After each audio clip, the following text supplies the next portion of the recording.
Igennem USA's tid har der været mange forkæmpere for ytringsfrihed. En af dem var Abraham Lincoln, som levede i 1800-tallet. Han var den 16. præsident for Amerika og var ansvarlig for slavernes ophævelse. Han døde i 1865 på grund af skud i hovedet.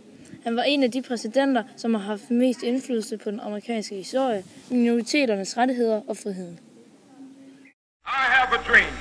My four little children will one day live in a nation where they will not be judged by the color of their skin, but by the content of their character. I have a dream today. Den 28. august i 1963 holdte Martin Luther King talen I Have a Dream. Han holdte talen på grund af, at han var forkæmper for, at afroamerikanerne skulle have de samme rettigheder og den samme ytringsfrihed som amerikanerne. Selvom han ikke havde nogen ytringsfrihed, valgte han alligevel at udtrykke sine meninger foran hele verden. Under et besøg til Memphis den 4. april 1968 blev konsekvensen af hans holdninger og alle hans forkæmpertaler, at han blev dræbt af en snigskytte.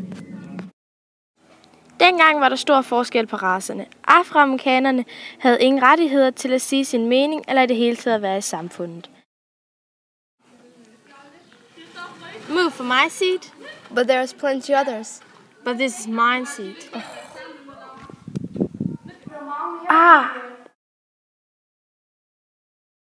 I dag er alle amerikanere på lige fod og har samme ret til at ytre sig.